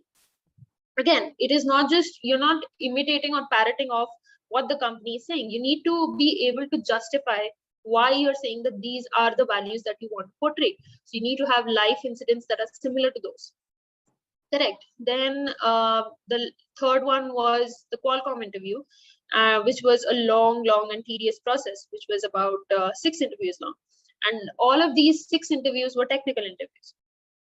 So Qualcomm is a very picky company if you talk about it. So they have a very strict code about only hiring people from tier A colleges, and if you are trying to apply from any other college, then you need to have a very strong resume and a very strong recommendation. And it is not easy to get recommendation, which is where we as people from different colleges might be stopped. So what you need to start doing is, again, LinkedIn is a huge help. You need to start talking to your connections. You need to start talking to your seniors, your alumni, see which people are involved in companies like this and ask them to recommend you, talk to them. This is a huge help, because if you're going to apply to a company directly on their company website, nobody's going to read those resumes. That is just an ad that they have posted up for a position that has already been filled. This position is not for you. This is not an open position, even though the website might say so. So you need to talk to the employees that are already working in the company, talk to them, understand what the situation is over there, and apply accordingly. So recommendation checked out, based then resume you have already prepared, and based on that you start applying for companies like Qualcomm. So the way Qualcomm interview works is they have a very specific way of knowing what kind of person you are. They do not judge you based on your technical knowledge or know-how. They want to know how you think, which is what most technical or core companies would do. And in interviews like this, you cannot be expected to define things or explain things. It would be things like memory management or storage management, and you would be given a situation. Okay, so if this is the particular situation and you want to and I want you to explain how the memory or storage management would work over here, then you have to kind of think through the process, because you know what the theory is, you know what are the different kind of storages that are available to you, and you know how they are utilized and under what cases. But in this particular case, how would the situation be implemented? And even if you may not be knowing what the answer is and you may not be sure about what to say, you cannot just say, I do not know, to companies like these. What you need to do is you need to start thinking through the question. And the person in front of you is not an examiner that is there to judge you and grade you. They are there to help you get to the answer. They're there to see how are you able to think, right? So even if you have some thought process about what is going on, you start building your answer, you start building what your solution is going to be, and then they push you along, they nudge you along a little bit. Okay, if you're on the right track, then they will think about this, or if you're on the wrong track, then they will say, okay, so I see this particular flaw in your plan. So this is not a critique. They just want to see if you're able to understand what is happening and where you're going wrong. And if you're able to understand that, then you're able to veer into the correct direction. And that is how the evolution of the answer goes. So if the entire interview might be just one single question that they have expanded and asked you to think deeper and deeper about it, which may provide you a greater understanding of the technology itself that you were not aware of before. So it is a different form of interview process. Again, you would have to obviously know the basics and foundations of your course, but then also you need to know that, again, this is a different way of interviewing and you need to be prepared for it. Okay.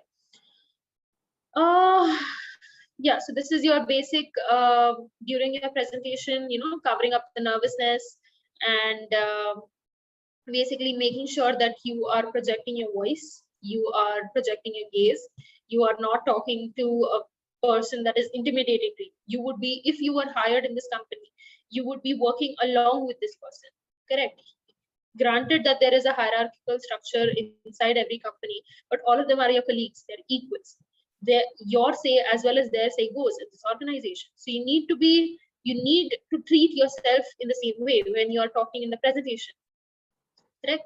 So if you think about it yourself that way, then you wouldn't be as nervous, or if you were, a student interviewing as a fresher for an interview.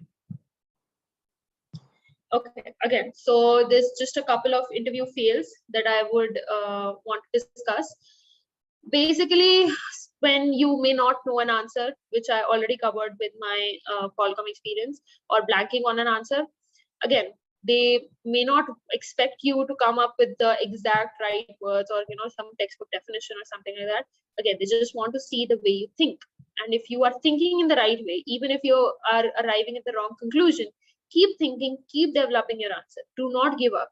You should always be processing, and you should be letting them know, okay, I am processing the question that you've put forth to me in this particular way. So, sometimes you have some case study or left field questions like,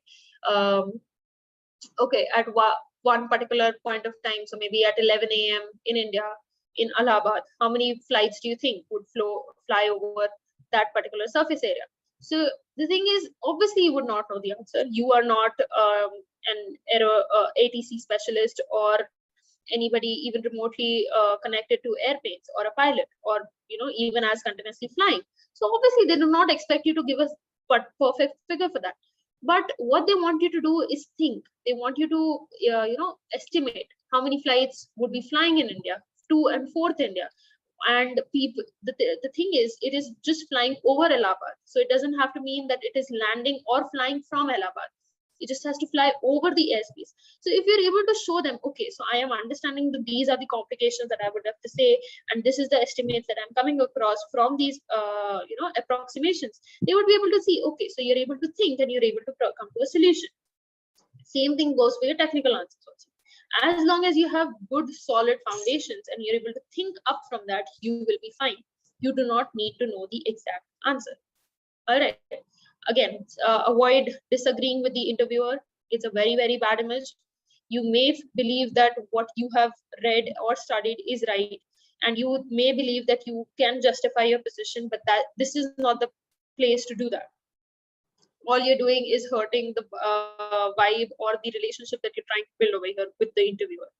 Nervousness, think of yourself as a professional. You'll be cool.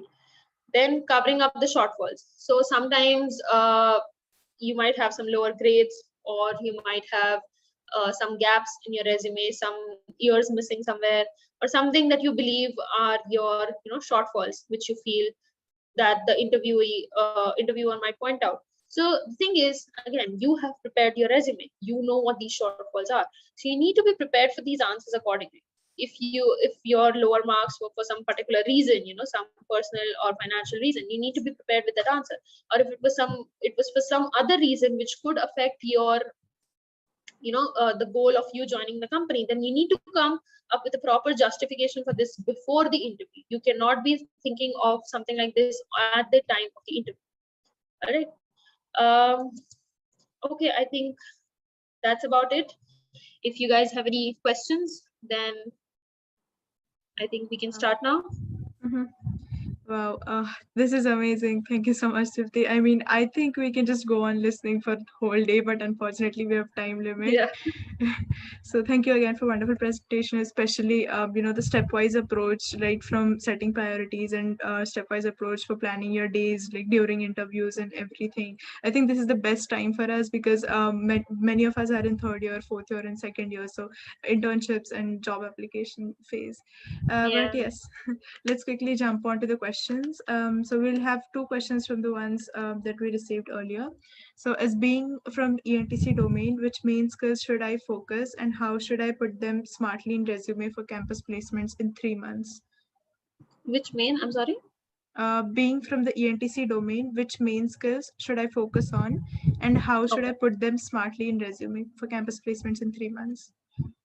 Okay, so for electronics core companies, the main things that you can showcase are your skills with your core subjects, which is again something I would say this is kind of a disadvantage when you're coming from a stream like electronics, that your marks hold a good amount of value over there, because again, this is a tough stream to score in. So if you have good marks, that showcases that you're able to understand your course material. But then again, that's not the only thing. The second thing that really helps you stand out is the amount of projects and the quality of projects that you do. So you could be doing some projects in collaboration with other internships or other societies, but the project needs to have some value. It has to, add something to the electronics community. And if you have some good projects and some good internships, that sets you apart very nicely. Perfect. We have another question. What are some of the questions asked in interviews for electronics engineers? Are those theoretical or more problem solving based? Okay, so they are in interviews. You will never have theoretical questions ever at all. They do not expect you to know. So I have had interviews where I was asked to very basic questions. I mean, you did this in like your 11th and 12th. So they would ask you to build universal gates and things just to stump you, or to be able to see, okay, are you understanding the basic concepts or not? So you have a pen and paper in front of you. Again, like Poorva said, always start solving on your pen and paper. So you have your pen and paper in front of you, just draw your basic gate, you do whatever you need, and you show it to them. Or you might be able to you might be asked to solve a circuit, you might be asked to solve a network, things like that. So it's never a theoretical question. It is always something that is showcasing your understanding and your concepts. Okay, perfect. So we have one more question. How to deal with the higher education and salary expectation interview questions? I think Radhika or Poorva may also jump in after Dipti answers this question. Okay. So the thing is, when you're coming for core companies, I think you have to be more judicial about your salary expectations, because it is not fair of you to expect so much from a core company to offer you as a fresher. Because once you join the company, that is when the real learning begins. You are coming from college, and granted, you might be coming from college that is providing you cutting edge technology and information, but that is not always what the industry is using right now. Industry is always like 15-20 steps ahead, easy. So you need to be prepared to learn a much more before you're contributing anything to the current work that is happening. And that is why you would not be paid at whatever you're expecting right now. So that I'm sorry. So that way you need to have it clear in your head about what you're doing. And if you're coming for core companies, it is not fair to expect that. And then okay, so what was the part about higher education? I'm not very clear about how to deal with the higher education question. I think it means like whenever interviewer asks you about, are you going to pursue or apply for higher education, or will you start like job? Okay, so again, as a fresher, most companies are not expecting a huge commitment from you. Again, that depends on the kind of profile that you're applying for. If you are a graduate trainee or something like that, then because they are going to invest a lot of money in training you. It is going to be an extended internship, and which they are trying to develop into a long career with the company itself. But if you're joining as an associate or as a fresher, that is not what they're expecting. But then again, it is not fair of you to just tell them, okay, I am not going to provide you any commitment and expect a commitment from them in return. You might have a plan. Okay, I'm going to leave in a year or so, but that is not what the company is not going to invest in a candidate like that. Yes, makes sense. I would like Radhika or Poorva? So this is basically what I had learned in our session, where the exact question was, which salary do you expect? And if you are confident enough, you can. So I've actually written this down. So you can give a range. So you can give a range between X to Y per annum based on and you can say that this is based on the CTC offered in my college, and it is given on our website. Or by saying R, you can mean the company, or you could also mean the college website. And you can also say that correcting for inflation and explaining how you're doing that. So maybe if you really do have a sincere calculation in mind and you've done your research thoroughly well, you can answer it like that as well. But generally in India, to fresh grads in campus, this question is not asked, and it's usually a fixed pay. And you can also give the rationale, like why you have selected that range. And you also can end on a positive note, like, saying that, yes, I do expect this, but right now I'm looking forward to learning and working, and that's the kind of experience I'm actually looking at and giving more priority towards. So, like, without going to any extremes, you can, based on your knowledge and research, you can answer that question. So some of these questions are rather tricky, so you need to practice and expect Yeah, them. I completely agree with Tripti and Poorva both. And like as Tripti mentioned, if it's like a core job profile, like a graduate engineer trainee, then you should handle that question very properly. Like if you say like after 1 or 1.5 year I'm applying for masters, or right now I'm giving competitive exams, then like that won't make sense to the recruiter. So you need to answer that properly. Okay, perfect. Thank you, all three of you. So we have one question for Tripti. Yes, what exactly is your role about as an associate engineer at Qualcomm, and as a system engineer, and was as a system engineer intern at Boeing? Okay, so both of these are actually product based. So for when I was the trainee engineer at Siemens, again they were training me as a graduate trainee engineer, and that was going to be a long 6 to 8 month long training process, right? And basically my end goal as an engineer with the company would have been to work on one of the products that they have. So it was a product which was bringing in most of their income to the company. And what the thing is, they have this one particular product which is kind of like a MATLAB but for all production needs, and it is customized based on the client that they're using it for. And so this product plus a client is allotted to each team, and then you work with those people. So that was what Siemens PLM requirement was at that particular point of time. But yeah, I left that about 3 months in. So right now I'm at Qualcomm as an associate engineer, and here the way things work is, so if you see your mobile in front of you and the different components that are arranged on your mobile, and if you were to separate these components, that's how the people are divided.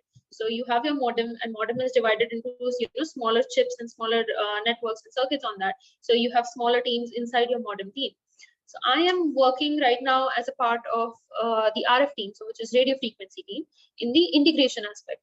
So whatever hardware code is being developed and whatever software code the embedded code is being developed right now. So I have to integrate both and make sure that they're compatible with each other and they're running in as a whole inside the modem subsystem. So that is my role right now. Awesome, perfect. So we have another question. Which courses should we refer for fast preparation of placements in 2 to 3 months for electronics? Method of preparation. Which courses should we refer for fast preparation for placements in 2 to 3 months? I think it's like core courses that people expect. Okay. I mean, I wouldn't recommend a lot of courses actually, because courses don't really help you in preparing for interviews. They will help you in clearing your doubts. They will help you in building stronger foundations, but they're not going to help you with your placement process. Placements preparations come down very specifically to you as a person, because you as a candidate are very unique, who is appearing for this particular interview.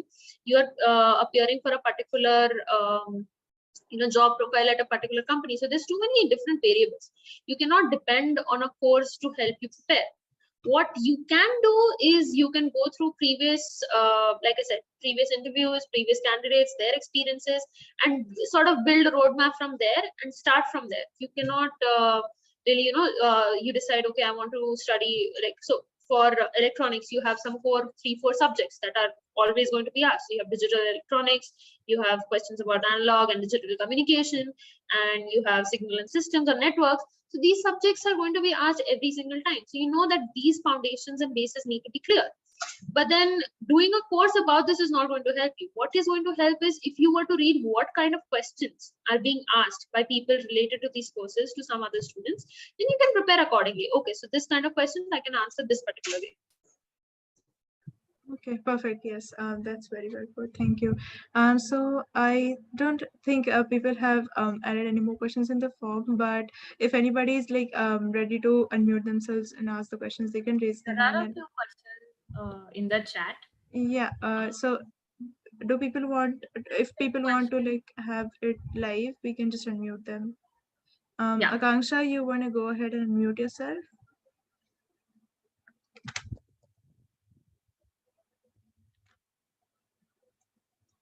Till that time, I'll just take up this question. Being from ENTC, if I apply for software companies, do they ask core ENTC questions? I think Tripti can take this. Or do they ask about DBMS OS, which is asked to comp students? Okay. So, yeah, the thing is, it does not matter what branch you're coming for. You are applying for a particular job description, right? And they have some particular expectations from that job descriptions. So, if you whatever expectations a comp science students they would expect from a comp science or an IT student, same expectations they would have from an ENTC student. So you need to prepare accordingly. You cannot say I'm from ENTC, so I don't know all of this. You are expected to know that. About the Boeing internship. Okay, actually, I did want to talk about this. So the thing is, the reason I was telling you about the block planning was because I planned my internships like that. So the first year internship, obviously, I'm not qualified for anything.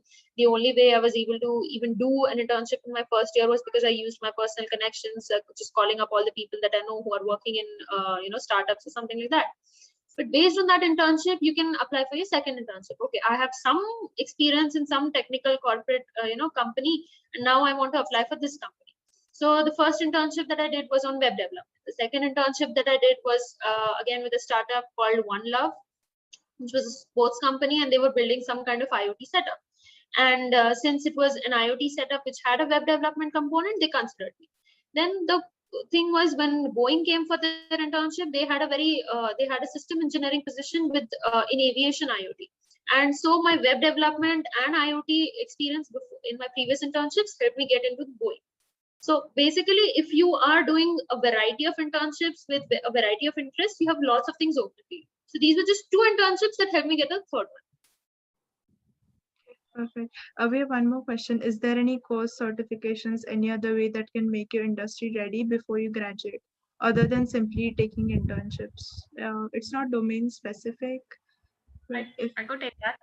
okay. So I think there was one answer that I already gave around courses and certifications. So there are, if you are coming from a domain that you are not applying to, like if you're say from a non-computer domain and you're applying for a software internship, then you could get official certifications from companies like Microsoft or Oracle or IBM, and which, or even Google. So depending on the job position or the role you're applying to, these official certifications can help to some extent, but you need to go beyond that and also implement whatever you learn through in projects and showcase what you can do apart from what you've learned. And internships, in my opinion, are actually the best way to upskill yourself and learn in a very short period of time. So generally courses and certifications are harder to stick to. So the amount of time you spend on a course, and many online courses are not really, very content intensive. So many courses on Coursera, you have specializations of four courses, but the content actually is not that concentrated. So you will learn more in internships, in my opinion, and in my experience, I have experienced that. Sure. Thank you so much, Purva. So yeah, Yeah, like I would also like to add one more point. Like even if you aren't doing any internship like in your like semester, so you could always participate in any technical competition, like as a team or as an individual. So that also like is a completely different experience, and you learn like about the subjects like very practically there. Yeah. Yes, this was actually one of the questions that I was going to ask about, like how important are campus internships and how important it is to do that in this summer break, or can it be compensated by any important or hardcore projects that we do? So we have a next question. What types of projects. Okay, Shreya, you want me to unmute you? You had one question for Tripti. Hello. Yeah, you're audible. Yes, so I would like to speak with Tripti. So Tripti, I remember you as a very interesting senior at Magarpatta School. So like I am like 2 years junior to you, Shreya Sonavane, and I am right now in my third year at VIT, third year. So I was always interested in core electronics. So I prepared for my interviews, and like in 2 months I will be starting with my VLSI internship, 1 year internship at Seagate Technology Pune. So I'm really happy to see you in my similar field, and like at Qualcomm, it's definitely a dream destination for me in like coming years. So can you just guide me like what exactly in VLSI industry they need, or like what you mentioned in your interview right now, the what type of questions you were asked? Yes, I really recalled my own interview. It was kind of the same thing. So what I should focus on more in my VLSI internship? Okay, sure. So VLSI specifically, it depends on what part of VLSI you, what aspect of VLSI internship that you have. If it is in chip development or testing or something similar to that, and again, it depends on where exactly do you want to go, Shreya. You know, do you want to continue with VLSI? Do you want to go with embedded development, or you want to go into testing, or are you just looking for a VLSI internship or a job right now? So. Yeah, tell me. Actually, I'm looking for like VLSI for a like long time now. I fixed it, and currently, what I internship I'll be starting is in a UVM verification and a little bit of design, that sort of controllers, mainly hard disk drive controllers. It's in that field. Okay, great. So again, you have some amazing companies which are working on things like these. So you can start looking at projects and in student internships that companies like Texas, Micron, and NXP are doing. Right, make a list of the opportunities that they are providing for students in our country, and they, even if there are not internships available, there will definitely be some projects that are going on, or some hackathons that you could participate in. Apart from that, there are lots of startups that are in Pune right now, which are working on various IoT and AI projects, which require very specifically VLSI interns to work for them. So they have this whole system ready. They have the software and the embedded part ready, but they do not have somebody to develop the actual hardware of the system. Right. So there's lots of startups that are looking for people, very small, you know, 2 or 3 people in a team working together on a product like this. So if you were to start hunting on places like LinkedIn or Angel List, you will find ample opportunities, and you can start from there. And then maybe, you know, once you build a profile which is related to VLSI, you can start applying for companies like Texas and Micron. Oh yes, yes, definitely. Great. Thank you. Yes, good to talk to you. Thank you. Thank you, Shreya. Thank you, Tripti. So I think, yeah, we missed one question for Radhika. That was, Radhika, would you suggest any courses or any tutorials for starting to learn softwares that are related to mechanical? I think like free and open source platform YouTube. Like I practiced many softwares from that. Like paid courses might tend to, like the price might tend to be a bit higher. So like if you want to learn it like during your academics, you could simply go to YouTube and like start from the basics. There are like n number of videos available, and very quality content is available there. Otherwise, like you yourself have, like in your locality, you'll have to find like a proper class which teaches those softwares. But I think like if you have that subject in your college, like in your academic semester, then like parallelly YouTube is like the best option. Perfect, thank you. Also, Rashika asked, could we hear about Radhika's experience as an intern at Bharat Forge? Oh, okay. So like I really had a wholesome experience like interning at Bharat Forge. So Bharat Forge, like for those who don't know, it's like a core manufacturing and forging industry like in India. And like basically it manufactures like crankshafts and stuff. And like it was like every day I used to go there and see like hundreds of crankshafts getting manufactured. So like as a third year student, it was really exciting for me. And like my department there was like in quality control. So I was assigned like parallelly for 3 6 Sigma projects, and like all those three were at different stages. So one like was at the very starting identifying stage, one was in a like in between, like in a very good shape, and like the third one was like pretty towards the end and conclusion. So like I really loved that part. Like I was able to work on like all the three different time zones in a 6 Sigma project. So I was like able to like gather more and more information. And like quality control is a subject like which you can't just learn theoretically. Like when you see the application on a very huge scale, that's the point where you come to know like how extensive is that. So that internship experience like changed my perspective towards like few theoretical subjects which we like learn in our semesters. Yeah. That's awesome. I think as like third years or second years right now, you're definitely going to miss this on-site experience. Yeah. But let's see, let's hope the situation gets better. Let's hope. Yeah. Yeah. All right. 2 more minutes if we have any more questions, and then we'll just end the session.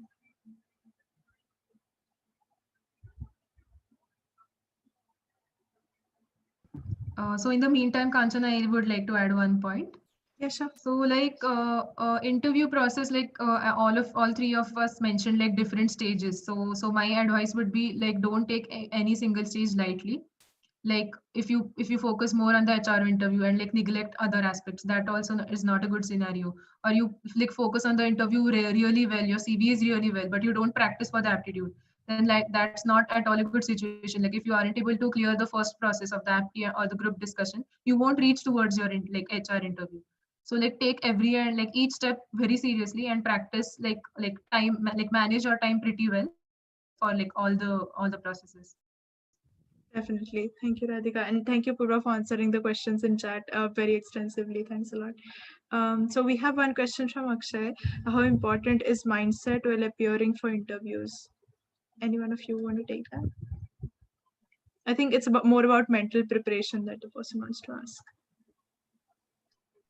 I think Tripti covered this quite extensively, but Yeah. basically, like I said, keeping whatever is outside that interview room outside is really important, because especially during campus placements are a lot of influences that you can have.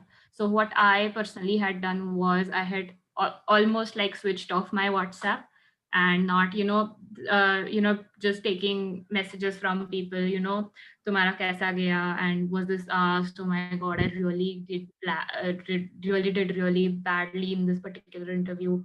And just taking on that extra nervousness for no reason is not going to help you. So just keep that outside, and whatever you have prepared, just try to sell it properly in that interview. As well as that, though that it is a very two-way process, it's not the interviewer interviewing you, it's also you interviewing the company. So both of these need to gel in together, and you both need to be a perfect fit.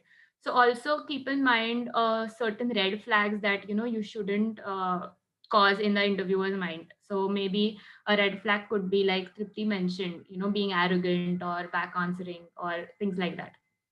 So these are just some other tips around that. Radhika and Trupti, you want to add something to that? Yeah.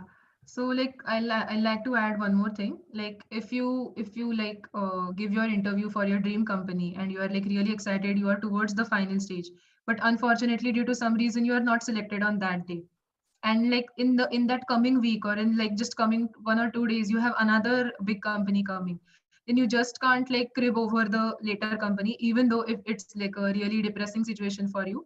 You need to like change your mindset very quickly and like start preparation towards the next company. It's the like interview process is quite an extensive and exhausting one, and like having a positive mindset is really important.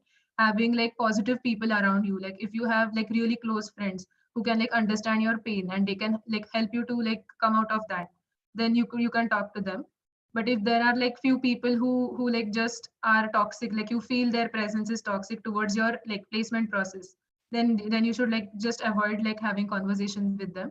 You should like just keep your like mental health very good during like those days. Yes, makes sense. Thank you, Radhika and Poorva. So we have one last question. Also, Ashutosh, so the interview process that our speakers discussed is depending upon their interview process and the experience that they took. So it varies according to the companies. But these are just the highlights and points that our speakers think would be beneficial for you. Yes, thank you, Purva. Also, one last question. Radhika or Purva, you might be the best people to answer this. What amount of coding language and what amount of coding and language knowledge is necessary as mechanical student?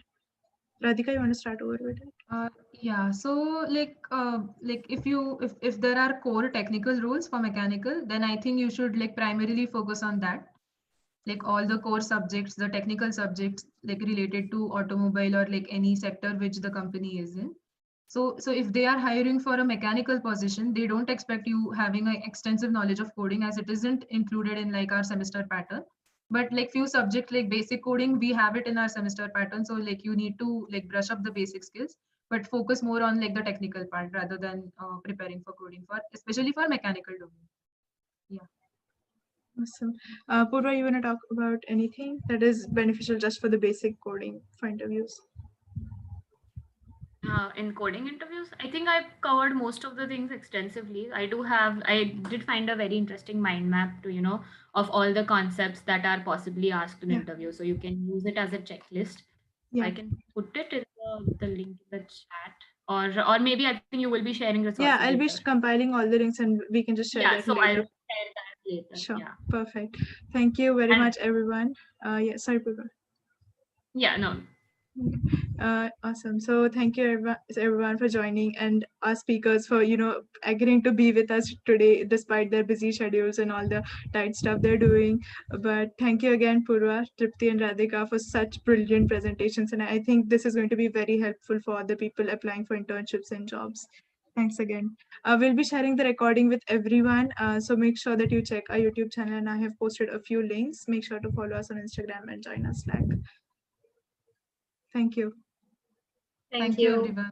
Thank you, Kanchan. Great session. Thank you. Yeah. And like I wish good luck to everyone who is like going to appear for their interviews. Keep faith in yourself and be calm on that day. Yeah. Thank you, Radhika.